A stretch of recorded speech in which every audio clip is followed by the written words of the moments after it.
The U.S. women's national soccer team will be making as much, if not more, than their male counterparts in the upcoming World Cup, which makes some sense seeing as the only thing most Americans know about the men's team is that they kind of suck. While we are generally more interested in the women who, in fact, do not suck. The women of the WNBA, however, are in an entirely different situation. Their product is not, nor will it ever be, as watchable or as popular as their male counterparts. But the players of the WNBA haven't been asking for NBA money, just a comparable percentage of their own league's revenue, which currently stands at just 20%, with the men receiving over 50% of their revenue. Negotiations have been tough, and public opinion has been less than helpful, largely due to the propagation of a lie. The WNBA has been, for its owners, a losing venture. It's more of a half truth than a flat out lie. As an example of what I mean, let's take a look back at the 2017 New York Liberty. James Dolan at the time owned both the team and Madison Square Garden, the arena in which they played. Because the team is located in New York, we give it an above average share of the then 60 million in total estimated revenue, as well as an above average share of the purported $10 million lost each season by the WNBA. More on that statistic momentarily. The salary cap that year was a whopping $1 million. We see that an owner like Dolan wouldn't actually be losing money as long as his WNBA team is just filling up dates. His stadium would be empty anyway. WNBA games are in fact constantly being rescheduled or for playoff games moved to nearby arenas when needed. The two ideas that one, the WNBA loses money, and two, the WNBA is a profitable venture for its owners are not mutually exclusive. They can both be true. This is a basic idea in business, not something I surmised through massive intellect. So long as teams still play in stadiums that are much larger and more expensive to rent than would be appropriate considering the WNBA's attendance and following, the fact some of those teams are losing money is less than surprising. There, it's barely relevant. The line's constant repetition through the media continues to be a mischaracterization of the league's actual financial success. Moreover, there's evidence that half of the league's total losses over the last 2 decades can be attributed to just the Dolan owned MSG playing New York Liberty, whom, if this report is accurate, were losing $5 million a year. Just this revelation paints an entirely different picture of the WNBA's finances as a whole. The Liberty would later be sold by Dolan to Joe Tsai, who owns the Nets and more notably owns the company that owns the contract to lease and operate the Barclays Center in Brooklyn, where the Brooklyn Nets play, and where the Liberty now play. Half of the WNBA's 12 teams are owned by individuals or companies that own the arena in which they play or own the company that owns the contract to lease and manage it. 5 of those 6 are owners of the NBA franchises. Also, the NBA facilities the women use and pay market rates for using isn't limited to just arenas, but often extend to training facilities as well. The fact the women's season occurs during the NBA offseason isn't, of course, a coincidence. We have been using numbers which assume WNBA revenue to be around 60 million, with the league losses in total about $10 million a year. These are estimates that have been cited for a few years, though in 2022 the estimates for revenue had been increased to 70 million with no word on whether they were still losing money. If you haven't picked up on it yet, the WNBA has never opened their books. Everyone's numbers are based on comments made by the NBA commissioner more than 4 years ago.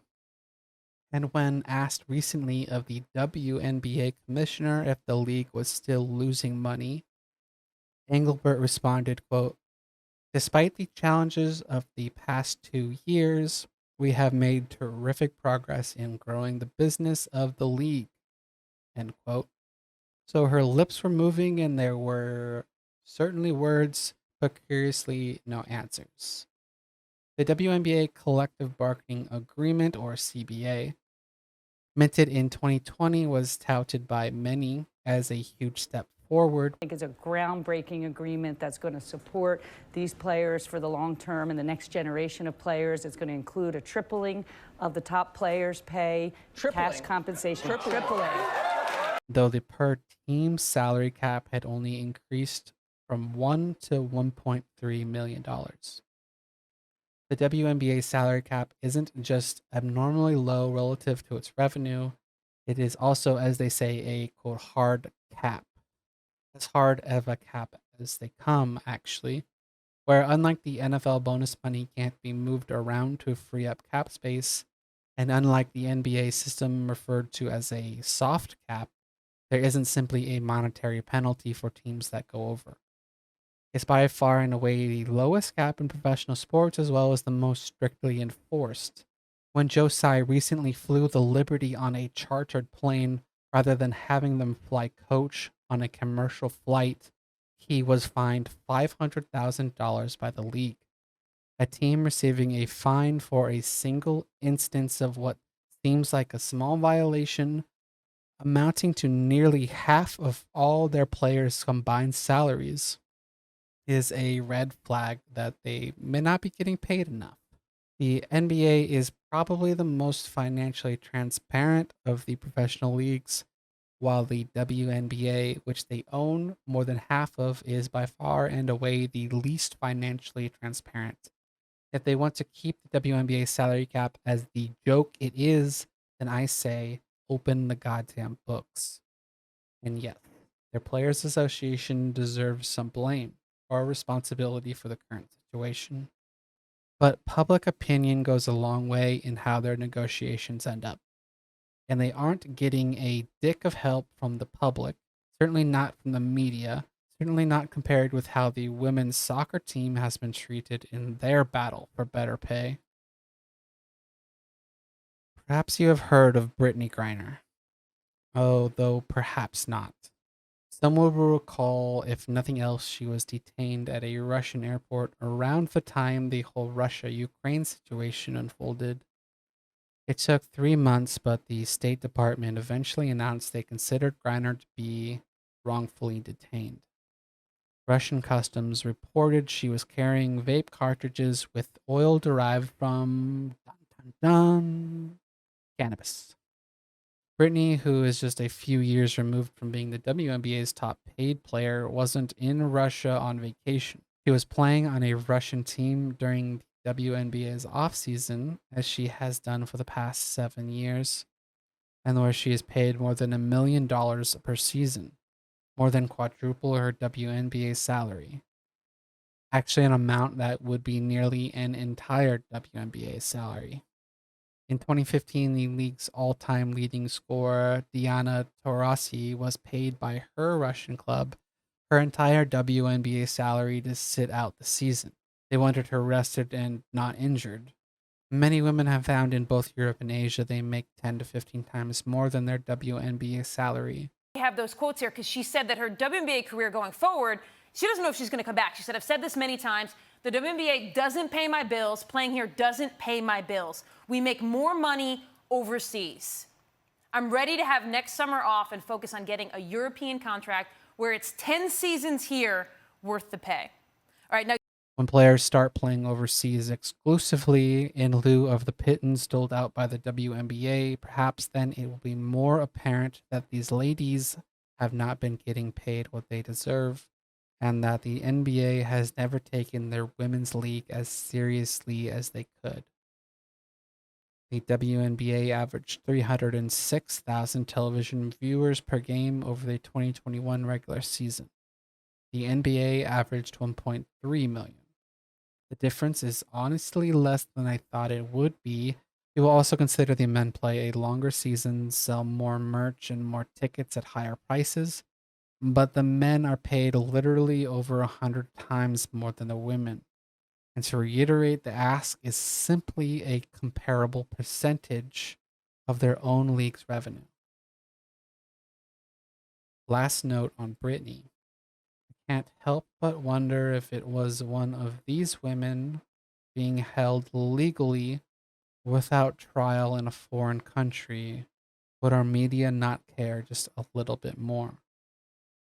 The YouTube channel Basketball Examined has a series of videos detailing why exactly the women of the WNBA, in fact, do not deserve a raise.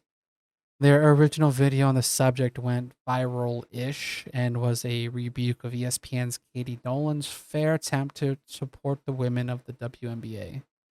In subsequent videos on the subject put out by by Basketball Examined, they would go on to state unequivocally that the women of the WNBA, because the WNBA is not nor has ever been a profitable league, the truth is that its players are overpaid and should be thankful for the 20% of the league revenue that they are receiving. the series of videos ultimately devolved into the very misogyny that no doubt inspired them. All of them say they want equality, but don't actually want the responsibility of being a man.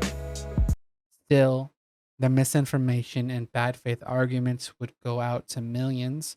One point in particular that needs to be cleared up from those videos is the claim that the PA has access to, quote, all the financials of the WNBA, citing a 2018 quote from then interim president Mark Tatum.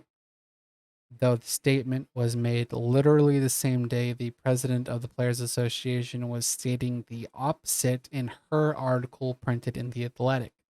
Quote, we just want full transparency so we can figure out how to make common sense changes that will help our players' quality of life. As the kids say nowadays, we just want to see the receipts.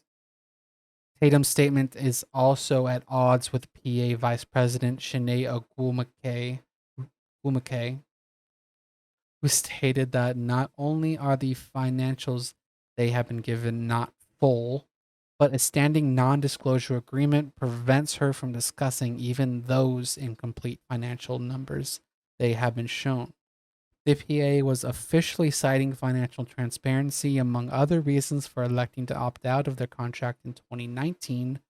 There's also the actual players agreement later signed in 2020, which states that in the event the players want an audit of the WNBA's finances, only revenue reports would be provided. The video and countless media articles cite the NBA's continued investment in the WNBA as a form of subsidy. I don't think anyone was referring to Facebook or YouTube's continued need for reinvestment as a form of subsidy. This isn't something that exists in the business world. Companies invest or loan or extend credit lines. They don't subsidize. It is simply a loaded term. The players being a charity case, whom should be happy to get a salary at all, isn't just a product of the media, but of the WNBA's own management. Its commissioner had this to say recently about a $75 million investment, which sold a 7% share of the WNBA to private firms. Quote, there's a movement out there to support these women. I mean, how else would we sign companies like Deloitte, AT&T, and Google? They're trying to build their brand as a supporter of diversity, equity, and inclusion. In negotiations for that investment, by the way, the league was reportedly being valued at over $1 billion. Still less than an average NBA franchise, mind you, but seemingly not the losing venture so often attributed to the league. If you are actually operating at a loss despite paying your players an obscenely low 20% of revenue, maybe you are effing up.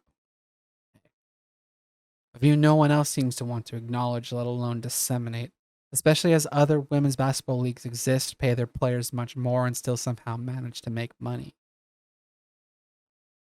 In the media, the argument that men and women's soccer broadcasting rights are bundled and negotiated together is used to reason that it is impossible to actually know the women's fair share of World Cup revenue, and the pay differences are thus more ideological than financial.